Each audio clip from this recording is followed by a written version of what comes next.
Hello, everybody. This is Dr. Ronald Schwartz from the University of Rochester Medical Center in Rochester, New York, and I'm speaking with you via a web conference with Dr. Andria Medina from the University of Oklahoma in Oklahoma City.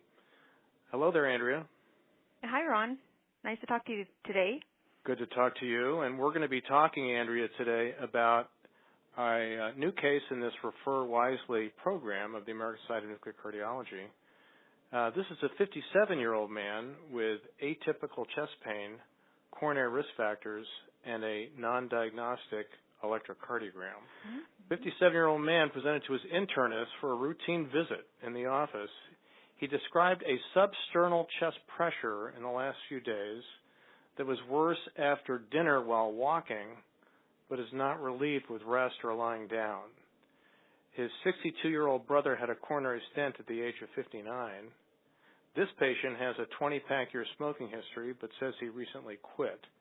He takes simvastatin 20 milligrams for cholesterol. On physical exam, he's 5'8", 210 pounds, slightly obese with a BMI of over 31. He's afebrile, blood pressure slightly elevated by the new November 2017 guidelines at 134/76, heart rate is 72. Cardiac exam is unremarkable and no edema in the lower extremities. This is his electrocardiogram. It is abnormal. It shows a normal sinus rhythm with some T-wave inversions in a vascular distribution of 1 in AVL and V4 through V6. There is some left axis deviation, and although these are non-diagnostic changes, they are in a vascular distribution, raising our suspicion of a vascular distribution of ischemia. His lipid profile is as follows: total cholesterol 196, HDL of 38, his LDL is 93, triglycerides of 325, and his total cholesterol to HDL ratio is 5.2. So this is a classic diabetic type atherogenic dyslipidemia with high triglycerides and low HDL, with or without an elevation of LDL, that we see so often in folks who have coronary disease, and particularly patients with metabolic syndrome or diabetes. The total cholesterol to HDL ratio of 5.2 is above the average of about 4.2, which has been seen in both men and women in the Framingham study and the INTO-HEART study. So medical decision making, this is a 57-year-old man in an office visit who has atypical postprandial exertional chest pain. His risk factors are that he's male, he has atherogenic dyslipidemia, he is on a statin, has a 20-pack-year smoking history, he is hypertensive, and there is a family history of a sibling with premature coronary disease. If he were asymptomatic, we would consider him to have a 10-year atherosclerosis event risk of 15.3% compared to 4.3% for a male his age with optimized risk factors based on the ACC-AHA 2013 pooled risk calculator. And his abnormal EKG shows non-diagnostic T-wave inversions in a vascular distribution. So, Andrea, I wonder what you think about this patient. Should we treat this fellow or should we test him? What are your thoughts?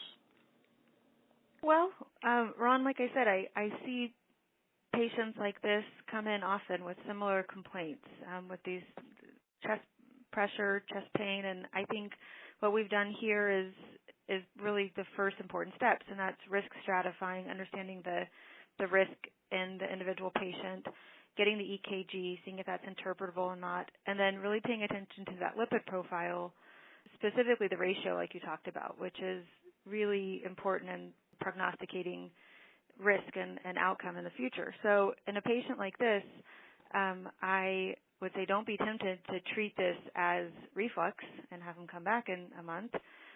He would warrant further workup. And so I think the question that we have then is what to do next. Are we going to, like you said, treat or test? And the patient like this, especially with that EKG, with those T-wave inversions, because of it might read out as nonspecific changes, but of course we're going to look at the EKG and see the T-wave inversions in that vascular distribution, and it would certainly warrant, for me, further testing at this point.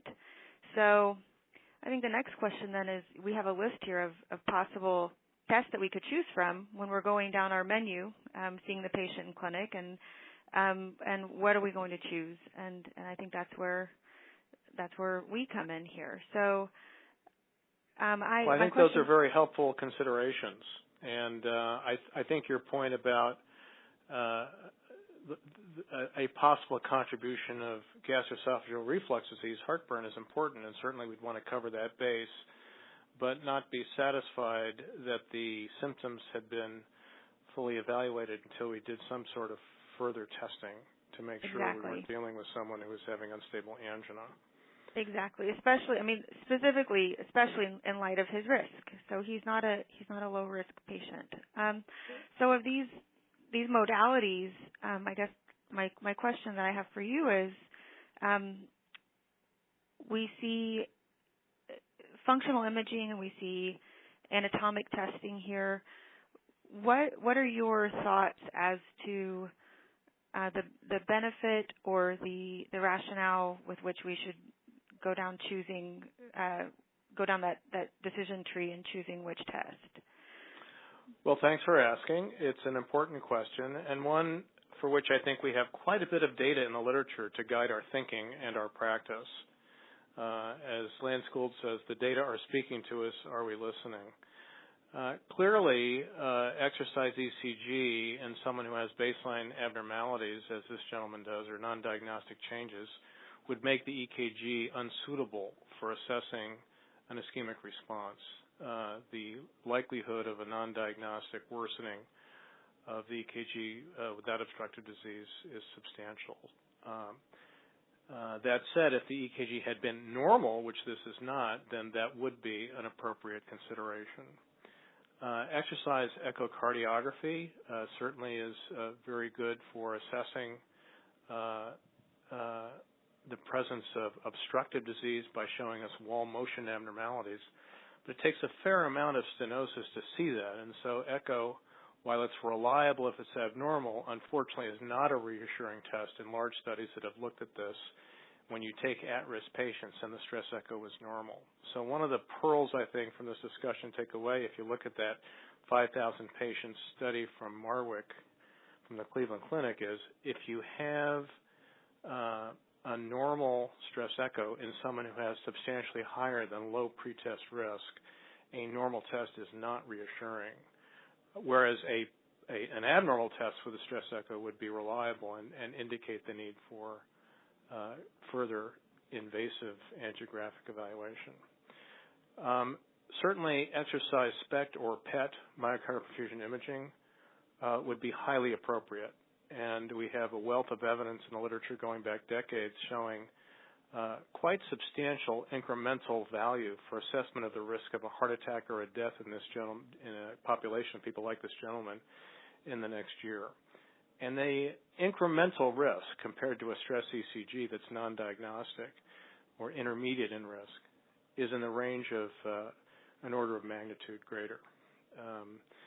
And so SPECT and PET perfusion imaging would be, I think, the testing of choice. And the reason for that is perfusion imaging, unlike angiography, not only defines the presence of flow effects of stenosis, but we know it evaluates the physiologic effects of diffuse atherosclerotic plaque in the coronary artery that can affect flow, as well as vasospasm in the microvasculature, which contribute to event risk.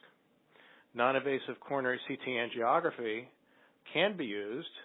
That's very good for assessing stenosis. It's not as good as an angiogram, particularly in more distal disease compared to an invasive angiogram.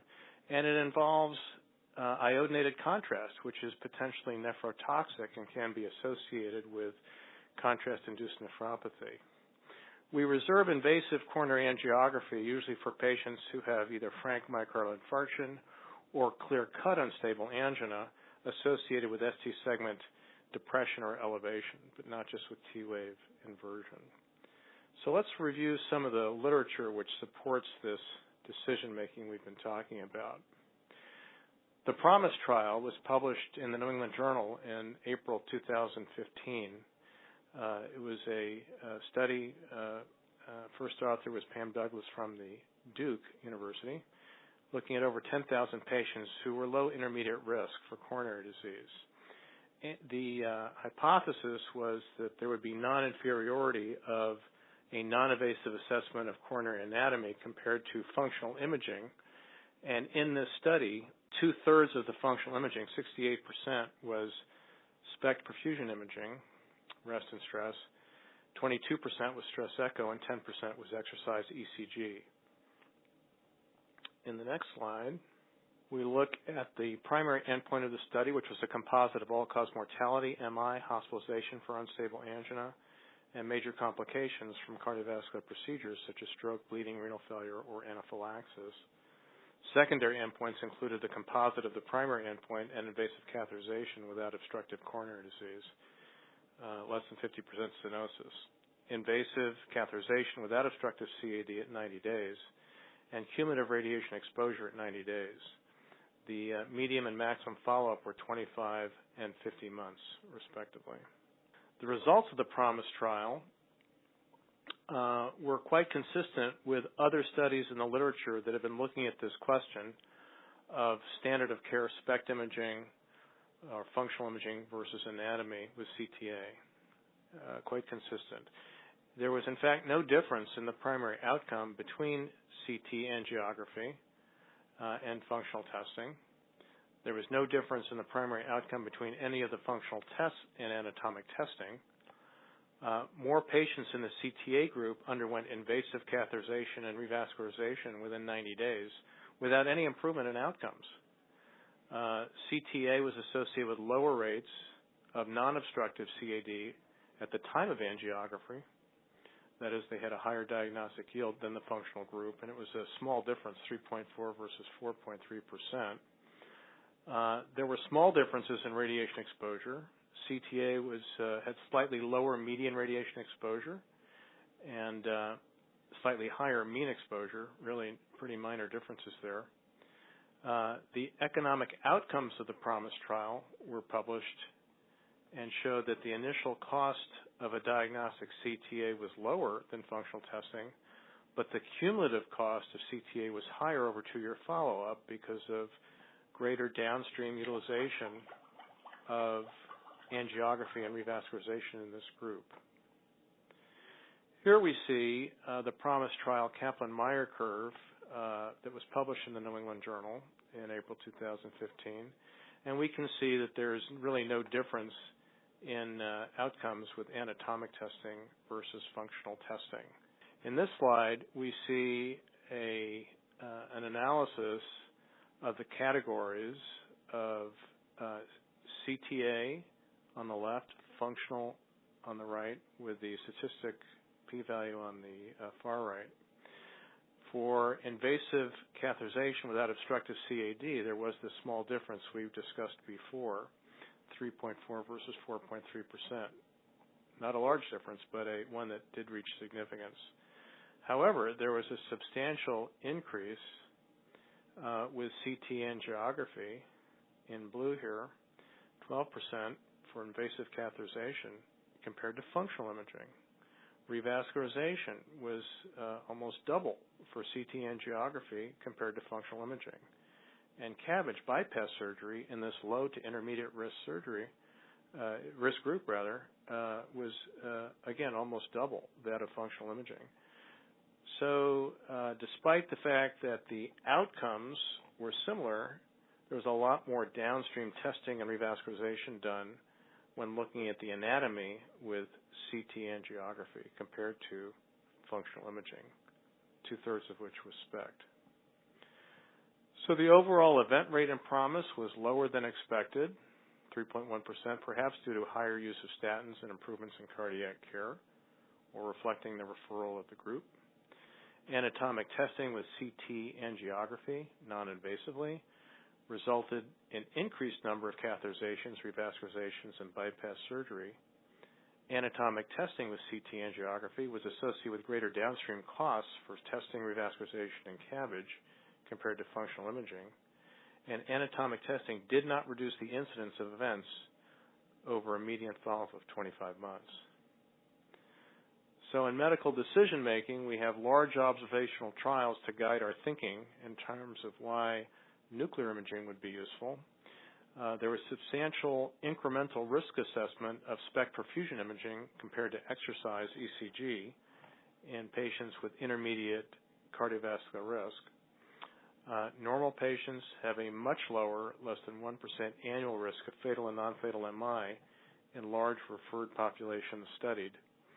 Severely abnormal patients by the nuclear study have a much higher, 8.9% annual risk of fatal and non-fatal MI. And these numbers, less than 1% for normal and 8.9% for severely abnormal, are in the all-important intermediate risk Duke treadmill score group. This is the exercise treadmill test that has had the most prognostic use in the literature.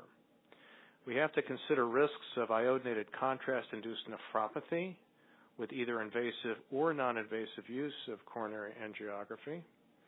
The decision was therefore made to proceed in this patient with SPECT MPI in consultation of the internist and the cardiologist. Using the 2013 multimodality appropriate use criteria guidelines, we can see that although exercise ECG, radionuclide imaging, and stress echo were all considered appropriate, stress MRI was considered maybe appropriate, calcium scoring was considered rarely appropriate, CCTA was considered maybe appropriate, and invasive angiography was considered rarely appropriate. I would have to say that the results of the Promis data, which were published 2 years after these AUC criteria were published, would confirm that CCTA may be appropriate, since it did not offer any improvement in outcomes, but at considerably greater expense associated with increased revascularizations in cardiac angiography. So looking at the stress RNI group, this is not a preoperative cardiac risk assessment. There's no prior procedure. The patient is symptomatic. Indication 3 is an intermediate pretest probability of coronary disease with the ECG being interpretable and the patient's able to exercise. So this patient had a radionuclide imaging study. Now these are the results of this gentleman, and you can see by the telltale arrows that there is a subtle but definite stress perfusion defect in the upper rows, and this resolves with normal perfusion in the lower rows in the 3 areas. So this is consistent with a circumflex PDA distribution mild ischemic pattern in the infralateral wall involving about 6% of the LV myocardium using standard defect quantification scoring technique. The ejection fraction was normal without any regional dysfunction, and the findings were consistent with medically treatable coronary disease. So in this patient, based on a number of excellent studies in the literature from the CEDARS group, this is now almost 14,000 patients. This is published in the European Heart Journal in 2011. We can see that if the amount of ischemia in the SPECT perfusion study exceeds 10%, early revascularization may improve outcomes for compared to medical therapy alone. However, if this patient had more than 10% ischemic burden, early revascularization would be associated with lower risk for this patient. So medical therapy would be certainly appropriate to consider in someone like this who has less than 10% ischemia. So as we consider treatment for coronary disease, certainly we're going to give lifestyle and medical therapy with or without revascularization. We want to consider that studies of risk and benefit of revascularization based on extent of stress perfusion defects favor consideration of goal-directed medical therapy for non-extensive stress-induced ischemia, less than 10%. Goal-directed medical therapy includes low-dose aspirin, high-intensity statin therapy, which is defined as 40 or 80 milligrams of atorvastatin or 20 or 40 milligrams of rosuvastatin. In this case, this gentleman received 40 milligrams of rosuvastatin, particularly given his low HDL and atherogenic dyslipidemia, since rosuvastatin best optimizes the total cholesterol to HDL ratio and is best one of the statins for raising the HDL. His elevated blood pressure was treated with an angiotensin receptor blocker, irbesartan, 150 milligrams. He was placed on a low-salt plant-based diet and given exercise instructions. We followed him up a year later on goal-directed medical therapy, and he did quite well. He had no further symptoms. As a matter of fact, his angina resolved within a few months, and we've had no further routine testing that's planned for this patient. So, Andrea, I think the major teaching points of this case involve consideration of the benefits of rest and exercise SPECT perfusion imaging, which in this case enhanced the clinical assessment of exercise ECG testing in this 57-year-old man with atypical chest discomfort and intermediate cardiovascular risk. Exercise ECG, echocardiography, and radionuclide SPECT MPI are appropriate to consider in patients with intermediate risk CAD who are able to exercise and have interpretable ECGs. Substantial incremental value of radionuclide SPECT MPI compared to exercise ECG has been demonstrated in women and in men and led us to choose this technique for this patient. Stress testing with SPECT MPI showed evidence in this patient of ischemia of less than 10% of the left ventricle, consistent with medically treatable coronary disease without the need for stents, angioplasty, or bypass surgery, consistent with the Courage and Promis trials. Functional testing reduced evidence-based risk of greater use of downstream invasive coronary angiography and intervention with PCI or CABG in this non-high-risk symptomatic individual with coronary disease compared to contrast CT angiography as demonstrated in the Promis trial we discussed. Finally, potential risks of contrast-induced nephropathy with invasive or non-invasive coronary angiography were avoided in this patient by the use of radionuclide ventricular SPECT and REST perfusion imaging. Andrea, what are your thoughts? Well, Ron, thank you for that great explanation of the Promis trial and how we can incorporate it into practice.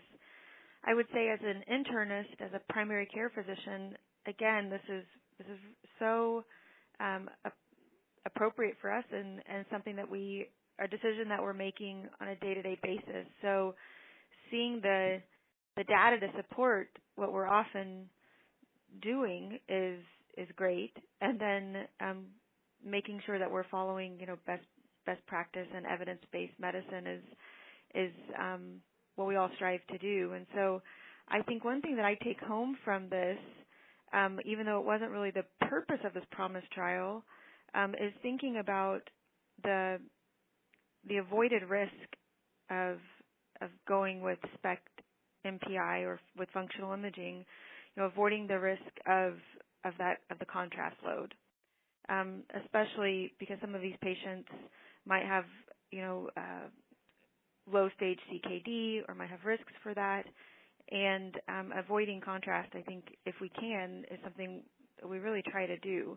And so knowing that we can get functional imaging or SPECT MPI and get data that can help avoid further contrast and further intervention and reduce the cost of the patient that's great to see.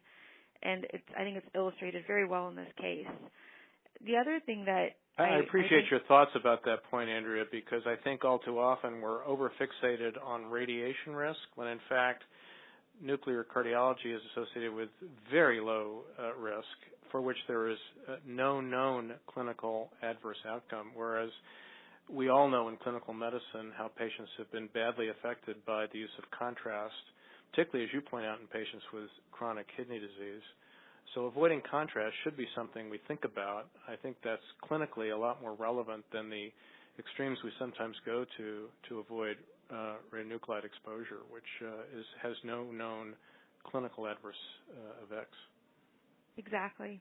And seeing here with the results of the Promis trial that we can also avoid that downstream intervention that might not be needed, and with medical treatment have great outcomes. I think that just substantiates, that just supports that what a lot of us are already doing. And I would say the other thing I want to point out here is that when clinic is busy and when your patients are overbooked and you've got someone waiting, sometimes we might not be thinking about where this data is derived, and we might not remember the Promis trial off the top of our heads. And so in those cases, using decision-making tools like the AUC smartphone app can be really helpful, and knowing that it's evidence-based and that it's driven by data is really reassuring to us. It's a great tool, and in those times when you're in a pinch or you're not quite sure what to do, I think it's a good thing to use and kind of fall back on. Do you use, I'm sure you don't in your practice, it's a second nature to you, but do you see that people are using these type of apps and referring patients to you? We advertise them to referring physicians and our trainees in cardiology all the time. I think that they are actually gaining traction, finally, after years. And we're not only using them in nuclear, but of course for angiography, coronary angiography, interventional, we're really strictly by the book now with these guidelines. So I think there's growing interest in doing the right thing and knowing what's appropriate. And I think this is really in the best interest of public health that we adapt these, become familiar and utilize them, and let our colleagues know about them. So I appreciate your comment about that, Andrea. Sure. And of course, we don't want apps to take over our own decision making, but just to use them as a tool to help our decision making. That's another important point. These are really guidelines. They are not laws.